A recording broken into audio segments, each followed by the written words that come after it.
Shalom Bapak Ibu, Saudara-saudari yang saya kasihi di dalam Tuhan Yesus dan juga Tuhan Yesus sayangi. Sebelum kita mendengarkan kebenaran firman Tuhan, mari kita berdoa. Bapa yang di surga, kami anak-anak-Mu datang untuk belajar kebenaran-Mu. Pimpin kami Bapa, agar hidup kami semakin hari semakin berkenan di hadapan-Mu. Saat ini berbicaralah Bapa, agar kami mengerti kehendak-Mu atas hidup kami, dan kami boleh berubah menjadi anak kesayangan Bapa. Terima kasih Bapa hadir bersama kami. Berbicaralah Bapa. Di dalam nama Tuhan Yesus, kami siap untuk mendengarkan. Haleluya. Amin. Saudara-saudari yang saya kasihi dan dikasihi Tuhan Yesus, apa kabar saudara? Semua bisa dilewati. Mungkin saat-saat ini sebagian dari kita mengalami kesulitan, baik ekonomi, persoalan rumah tangga yang bertambah pandemi ini saudara. Mungkin juga kesehatan saudara terganggu, mungkin juga pelayanan saudara terganggu. Tetapi apapun yang terjadi dalam kehidupan kita, dan Tuhan izinkan itu terjadi, Tuhan punya kehendak yang agung, keinginan yang agung dalam hidup kita saudara.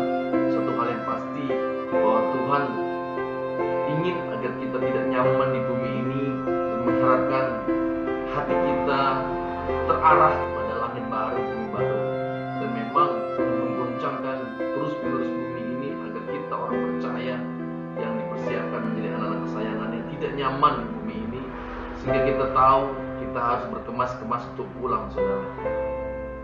Beberapa hari ini, dalam minggu ini, kita sudah merenungkan bagaimana iman dan perbuatan itu saudara.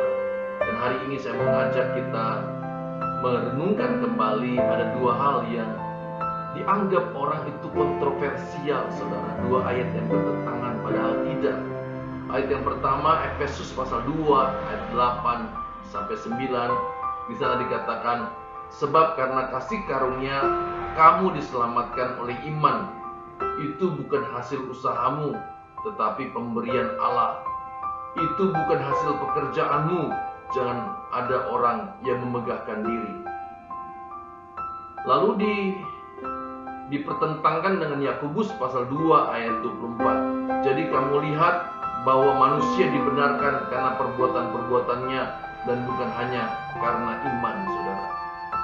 Saudara yang terkasih, baik Efesus maupun Yakobus, artinya baik Rasul Paulus maupun Rasul Yakobus, sebenarnya berbicara mengenai hal yang sama dengan sudut pandang yang berbeda saudara.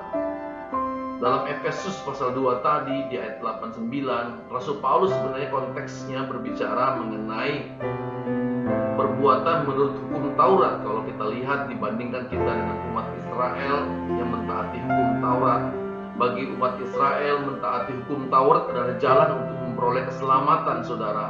Dengan mentaati hukum Taurat bahkan secara detail seperti yang diajarkan oleh ahli Taurat dan orang Farisi, maka umat Israel boleh memperoleh keselamatan yang dijanjikan oleh Allah. Memang pada masa itu Allah memberikan hikmat wahyu kepada umat Israel bagaimana hidup untuk berkenan di hati Allah dengan melakukan hukum Taurat. Konteks pada masa itu memang bangsa Israel perlu dididik dengan keras, dengan peraturan-peraturan yang tegas dan detail, agar umat Israel melakukannya dengan tekun. Tetapi kita tahu bahwa Rasul Paulus juga mengatakan hal bahwa kalau kita hidup di bawah hukum Taurat, maka hidup di bawah kutuk saudara. Sebab apa? Sebab saudara dan saya sudah dibebaskan oleh Tuhan Yesus dari kutuk Taurat itu dengan jalan mati, oleh karena hukum Taurat itu saudara. Jadi Tuhan Yesus mati bagi semua orang, mati bagi saudara dan saya, membebaskan kita dari segala kutuk, termasuk kutuk hukum Taurat. Dan kita adalah anak-anak Allah yang merdeka di bagian lain dari suratnya saudara. Oleh karena itu, karena kemerdekaan kita bukan berarti kita merdeka bebas berbuat sesuka hati kita, melainkan dimerdekakan dari segala ikatan-ikatan hukum. Oleh karena itu kita terikat dengan satu hukum, yaitu Tuhan itu sendiri. Oleh karena itulah berulang kali di dalam hidup Tuhan Yesus selama ia hidup sebagai manusia di bumi ini, bukan hanya dalam perkataan dan perbuatannya, Tuhan Yesus menunjukkan bagaimana manusia yang terikat dengan Allah sendiri tunduk pada kehendak Allah, bukan pada peraturan saudara. Jadi perjuangan saudara bukan hanya sekedar melakukan firman, artinya melakukan Alkitab yang kita baca setiap hari, bukan hanya melakukan apa yang tertulis, tetapi bagaimana kita secara pribadi lepas pribadi melakukan kehendak Bapa.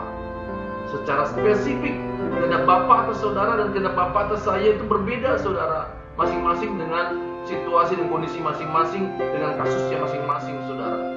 Oleh karena itulah perlu kita memperkarakan segala sesuatu di hadapan Allah, baik perkara yang baik maupun perkara yang buruk menurut kita saudara. Kita perkarakan, kita gelar perkara di hadapan Allah, memperkarakan segala sesuatu, baik ketika kita mengambil keputusan akan sesuatu saudara, bukan karena emosi, bukan karena pikiran semata-mata, tetapi karena kita sudah gelar perkara sama Tuhan. Apa itu gelar perkara? Di hari-hari ke depan kita akan menemukan saudara. Nah, setelah kita gelar perkara, maka kita bisa mengambil keputusan. Gelar perkara hanya dapat terjadi dengan keputusan yang presisi kalau kita terus berlatih menjalin hubungan yang akrab dengan Tuhan, dan juga merenungkan firman Tuhan, membaca dan merenungkan apa yang tertulis dalam Alkitab, khususnya Injil dan Perjanjian Baru saudara, setiap hari, sehingga kita mengerti sebenarnya Injil menghendaki apa. Allah berbicara kepada kita lewat Injil, apa yang Allah kehendaki secara global, secara umum bagi kita orang percaya, itu termaktub dalam Injil. Tetapi persoalannya adalah bukan hanya sekedar melaksanakan apa yang dikatakan oleh Injil, melainkan bagaimana hubungan kita dari hari ke hari terjalin erat dengan Bapa. Nah, kalau kita punya hubungan erat dengan Tuhan Yesus, dengan Bapa di surga, maka kita punya kepekaan jiwani, kepekaan roh untuk mengerti kehendak Bapa, sekaligus juga diterangi pikiran kita dengan kebenaran firman Tuhan yang ada di dalam Alkitab saudara. Dan itulah yang disebut rema saudara. Ketika kita menghadapi peristiwa dan kita gelar perkara pada waktu itu, maka Roh Kudus, Roh Bapa sendiri berbicara pada kita, dan firman yang berbicara itulah yang menggerakkan kita melakukan sesuatu. Itu yang disebut rema saudara. Firman itu berbicara dan menggerakkan saudara untuk mengambil tindakan, keputusan saudara, juga meresponi sesuatu peristiwa. Oleh karena itu, pastikan saudara untuk terus mengambil keputusan dan terus meresponi sesuai dengan kehendak Bapa. Nah, di dalam Yakobus pasal 2 ayat 24 tadi, jadi kamu lihat bahwa manusia dibenarkan karena perbuatan-perbuatannya dan bukan hanya karena iman. Kalau iman kita mengerti sebagai penyerahan total kepada Allah seperti yang kita renungkan hari-hari yang lalu, dan berarti juga ketaatan yang total kepada Allah, pada kehendak Bapa, maka itu terwujud dalam tindakan saudara. Rasul Paulus menegaskan bahwa perbuatan-perbuatan itu menyempurnakan iman. Iman bukan hanya sekedar bahwa saya mengetahui secara akali pengertian bahwa Yesus Tuhan dan Juru Selamat, bahwa Yesus adalah Raja di segala Raja, bahwa Yesus akan memerintah selama-lamanya di kerajaan, di dalam kekekalan, dan saudara yang layak akan memerintah juga bersama Tuhan Yesus. Bukan hanya sekedar pengertian soal itu, karena hal itu pun dimengerti oleh iblis dan seluruh pengikutnya, dan mereka gemetar firman Tuhan katakan.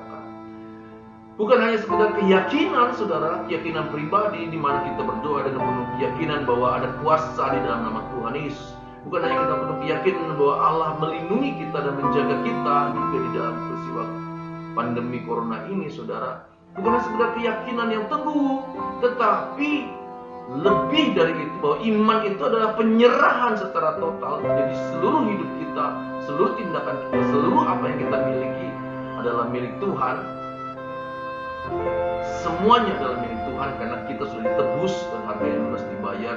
Tidak ada satupun yang menjadi milik kita saudara. Oleh karena itu kita harus menyerahkan diri seluruhnya dan segenap apa yang kita punya kepada Tuhan. Itulah iman saudara. Dan ketika kita menyerahkan secara total, maka kita belajar untuk melakukan kehendak Bapa hari lepas hari, waktu demi waktu. Dan itulah yang dimaksud oleh Rasul Yakobus, bahwa manusia dibenarkan oleh karena perbuatan. Bukan karena perbuatan itu kita diselamatkan, bukan saudara. Tetapi apa yang kita lakukan karena kita sudah diselamatkan, artinya bahwa saudara dan saya sudah ditebus oleh Tuhan Yesus dengan kematian yang kayu salib, saudara. Dan kita dibebaskan dari belenggu segala kutuk dan termasuk kutuk maut, saudara. Maka saudara dan saya meresponi penebusan itu, kesempatan menjadi umat pilihan itu, dengan hidup sebagai umat pilihan dan keagungan anak Allah yang sejati, saudara. Itulah perjuangan saudara saya selama di dunia ini, tidak lain dan tidak bukan. Jadi saudara dan saya punya arti di bumi ini selama atau sejauh saudara saya berjuang menjadi pribadi yang agung, pribadi anak Allah, pribadi anak kerajaan, saudara, pribadi hamba yang benar, hamba yang sejati di mata Tuhan Yesus, anak kesayangan, anak sah di mata Bapa, saudara. Itu arti yang dikatakan oleh Rasul Yakobus, bahwa oleh perbuatan maka iman disempurnakan, bahwa oleh perbuatan maka manusia dibenarkan, bukan hanya karena iman. Berbeda dengan Rasul Paulus tadi di dalam Efesus pasal 2, bahwa di sana dikatakan bahwa diselamatkan oleh iman dan bukan hasil usaha, bukan hasil pekerjaan. Itu berbicara mengenai perbuatan melakukan hukum Taurat, melakukan aturan-aturan agamawi seperti juga oleh penganut-penganut agama yang lain. Apakah salah? Tidak salah, saudara. Tetapi saudara saya sebagai orang percaya berbeda posisinya kelak di kekekalan. Saudara saya dipersiapkan Tuhan Yesus sebagai warga kerajaan, bukan sebagai warga biasa di langit baru, bumi baru, di surga istilah umumnya, saudara. Kalau mereka dihakimi menurut perbuatan dan menurut kitab mereka masing-masing, dan kelak mereka boleh dimungkinkan atau bisa masuk ke dunia akan datang. Sejauh mereka mengasihi sesama, tidak berbuat kejahatan, bahkan sejauh mereka tidak menolak Tuhan Yesus. Saudara-saudariku yang terkasih, oleh karena itulah sebagai gembala, saya mengajak saudara semua berjuang bersama saya untuk menampilkan keagungan iman kita kepada Tuhan Yesus, menampilkan pribadi yang agung. Berulang kali kita sudah renungkan bahwa Tuhan telah menebus kutuk dosa, kutuk maut, tetapi kita masih punya karakter yang cacat, karakter yang berdosa dan cenderung untuk meleset.